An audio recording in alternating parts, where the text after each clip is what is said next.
இயேசுவில் அன்புள்ளம் கொண்டவர்களே, திருப்பாடுகளின் வாரத்திலே புனித புதன்.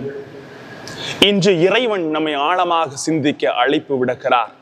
சுயநலம் கொண்ட உலகம், நான் அவரை காட்டி கொடுத்தால் எனக்கு என்ன கிடைக்கும்? இன்று நாம் அனைவருமே ஒரு சுயநலவாதிகளாக இருக்கிறோம். நான், எனது குடும்பம், எனக்கு என்ற ஒரு சுயநல வரையறை வரைந்து கொண்டு அதில் மட்டும் நான் இருந்தால் போதும் என்ற ஒரு சுயநல மக்கள் தான்.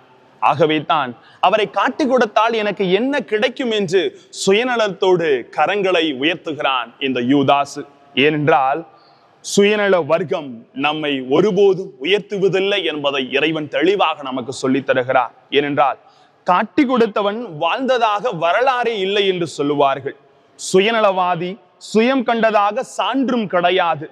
பணத்திற்காக முழுமையாக பண்பை இழந்து கொண்டிருக்கிற ஒரு சமூகமாகத்தான் நாம் இன்று இருந்து கொண்டிருக்கிறோம். ஏனென்றால் ஒவ்வொரு குடும்பத்திலும் அதிக சுயநலம் வளர்ந்து கொண்டு இருக்கிறது. ஏனென்றால் கருவறையிலிருந்து இந்த உலகறைக்கு தாயானவள் பிள்ளைகளை கொண்டு வருகிறார். இந்த உலகிலிருந்து அவனை முழுமையாக பாசறை பட்டறைகளையும் பட்ட படிப்புகளையும் கொடுத்த பிறகு மணவரை என்ற ஒரு இடத்திலே அமர வைத்த பின்பு இன்று எத்தனையோ பெற்றோர்களின் வாழ்க்கை இருட்டறையாக மாறிக்கொண்டிருக்கிறது.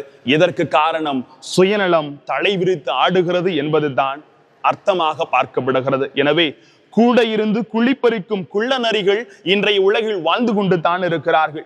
முதுகில் குத்தியதால் முகவரி பெற்றுவிடலாம், பிறரை கீழ்த்தள்ளிவிட்டு தனக்கு ஒரு முழுமையான முகவரி கிடைத்துவிடும் என்ற ஒரு வர்க்கத்திலே மனிதன் இருந்து கொண்டிருக்கலாம். ஆனால் நிச்சயம் எதையும் அவன் பெற்றுக்கொள்வதில்லை.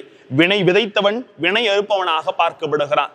நமது வாழ்க்கையிலே முழுமையாக சற்று சிந்தித்து பார்ப்போம். நான் குட்டையில் ஊறுகிற மட்டையாகவே எனது வாழ்க்கையை வாழ்ந்துவிட விரும்புகிறேனா, சுயநலவாதியாக, அல்லது நீரோடையோடு தெளிந்த சிந்தனையோடு ஒவ்வொரு நாளும் இந்த நதியானது பயணம் செய்கிற ஒவ்வொரு இடத்திலுமே நன்மைகளை விளைவிப்பது போல சுயநலங்களை களைந்து பொதுநலவாதியாக இந்த நதிகளை போல நான் நன்மைகளை செய்கிற மனிதனாக வாழுகிறேனா என்பதை சற்று சிந்தித்து பார்ப்போம். அன்பார்ந்தவர்களே, சந்தர்ப்பவாதி ஒருபோதும் சரித்திரத்தில் இடம் பெற்றதில்லை. எனவே என்னை அறிந்து கொள்ள கடவுள் ஒரு வாய்ப்பினை தருகிறார். அன்று யூதாசுக்கு வாய்ப்பு கொடுக்கப்பட்டது. ஆனால் அவன் எனக்கு என்ன கிடைக்கும் என்ற சுயநலவாதியாக இருந்ததால் தான் அவன் தனது வாழ்வை இழந்து விடுகிறான். எனவே இறைவன் உமக்கும் எமக்கும் ஒரு வாய்ப்பை தருகிறார். அந்த வாய்ப்பை பயன்படுத்தி சுயநலங்களை களைந்து பொதுநலம் என்ற ஒரு சிந்தனையோடு வாழ்க்கையிலே முன்னேறுவோம். இந்த புனித வாரத்தில் இறைவனின் அருள் ஆசீர் உங்களையும் உங்கள் குடும்பங்களையும் வழி நடத்துவதாக. இதுவரை காத்த தேவன் இனி நம்மை காப்பார் என்ற நம்பிக்கையில் பயணம் செய்வோம்.